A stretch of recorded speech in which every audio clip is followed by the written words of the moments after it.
May the peace and mercy of God be upon each and every one of you. It was a year before 9/11, and my wife and I were standing in the Wichita, Kansas airport waiting for our baggage to come down the conveyor belt. She was standing there with her hijab and her abaya, and of course I was standing there with my rather long, unruly beard. And a gentleman across the way, maybe 20 feet or 25 feet away, happened to glance over, see us, and then did a quick double take. And then he started to slowly meander around in a roundabout way, getting ever closer and closer to us, until after about 4 or 5 minutes he was standing right next to me. And at that point he turned to me and he said, "Where are you from?" And I said, "Well, I'm from about 35 miles north of here." No, he said. "I mean, where are you from originally?" I said, "Well, I was born 30 miles north of here." Well, you could see the puzzled confusion cross his face, and he started to turn and walk away, and then you could see the light bulb going off above his head, and he turned back with sort of a triumphant look on his face, pointed at my wife and said, "Well, where's she from?" And I said, "Well, she was born 40 miles north of here." And at that, he just shook his head and walked away. I trust you see what was going on. He had correctly identified my wife and me as being Muslims. And having done that, he immediately wanted to rob us of our American identity and our American heritage. It was as though if you're a Muslim, you can't possibly be an American, especially not a natural-born American. Unfortunately, in America, there is an extremely prevalent myth that Muslims first arrived on the shores of America sometime in the latter half of the 20th century. This is a myth that's believed by almost all non-Muslim Americans, and unfortunately also believed by many Muslims who are Americans. The reality is, however, far, far different from that myth. The reality is that we Muslims have been in America all along. We Muslims were in America well before the latter half of the 20th century. We Muslims helped to tame and settle the American Wild West in the latter half of the 19th century during the era of cowboys and Indians. We Muslims fought to preserve the Union and the American Civil War between 1861 and 1865. We Muslims stood armed and ready to defend the American coastline from British invasion in the War of 1812. We Muslims fought to secure American independence from Great Britain and the American Revolutionary War beginning in 1776. We Muslims built the agricultural base of the American South before there ever was a United States of America. We Muslims explored the Americas in the 16th century with the Spanish conquistadors. We Muslims were there with Columbus in 1492 when he supposedly discovered America. And yes, we Muslims were there long before Columbus was even born. Let me give you a few examples to substantiate each one of those propositions. To begin with, let's look at Muslims in America before Columbus. And at this point, I have to acknowledge Brother Abdullah Hakim Quick, who's sitting here in the first row, who is the person who's done much of the primary research in this area. So I am indebted, brother.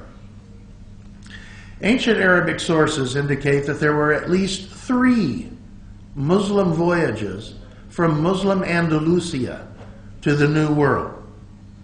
Abdul Hassan Ali ibn al-Hussein ibn Ali al-Masudi, who lived from 871 to 957, riding in the meadows of gold and quarries of jewels, wrote about the voyage of Kashkash ibn Sa'id ibn Aswad in the year 889, over 6 centuries before Columbus.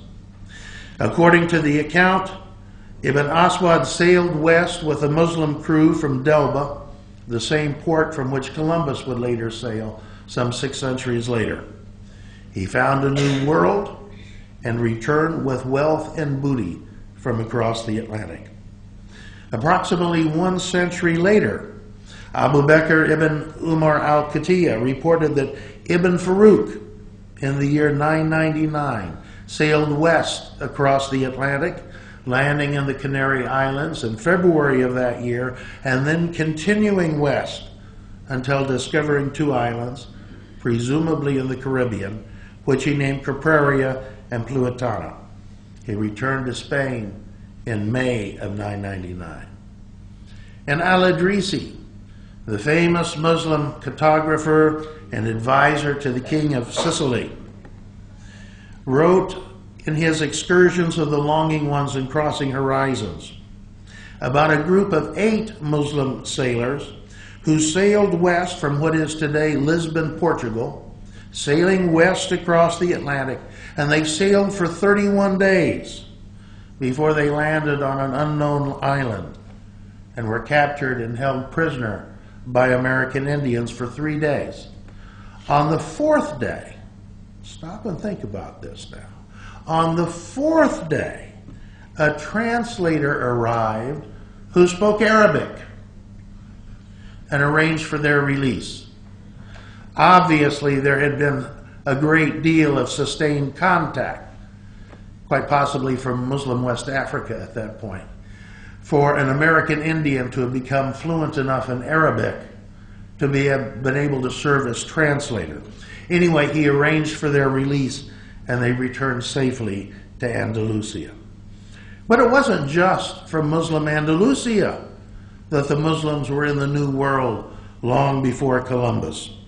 Sheikh Zain ad-Din Ali ibn Fadl al-Mazandarani sailed west from Tarfaya, Morocco in the year 1291 and landed on a green island, again presumably in the Caribbean, and returned safely to Morocco. But perhaps the most impressive of all the Muslim voyages to the New World, which we can today document, concerned the Mandinka of West Africa. Writing in the Pathways of Sights in the Provinces of Kingdoms, Shihab ad-Din al-Umari recounted a conversation that he had with the famed Mansa Musa, who was traveling through Egypt in his famous Hajj pilgrimage. And according to Mansa Musa, a few years before, his older brother, Abu Bakari, who was then the ruler of the Mandinka kingdom of Mali, had sent 2 expeditions west across the Atlantic, 2 fleets. This would be around the year 1310. Now, when Columbus sailed in 1492, he sailed with 3 ships, the Nina, the Pinta, and the Santa Maria. If we put the 2 Mandinka expeditions together, we have a combined total of 2,400 ships. A massive movement from the Mandinka of West Africa. And we know they reached America. We know that because of the linguistic evidence, if for no other reasons. There is today in South America an American Indian tribe that uses Mandinka ideograms as its form of written communication. And there is in North America an American Indian tribe located in the middle of the Atlantic seaboard, which back around the mid-18th century, a Moravian missionary went and studied with them and wrote a dictionary of their language. Modern linguists looking at that dictionary have discovered that many, many, many of those words are in fact Mande, the language of the Mandinka Indians. And at least one Central American Indian tribe has clan names that correspond exactly to clan names of the Mandinka of West Africa. Yes, we Muslims were in America long before Columbus, but we were also there with Columbus. When Columbus landed on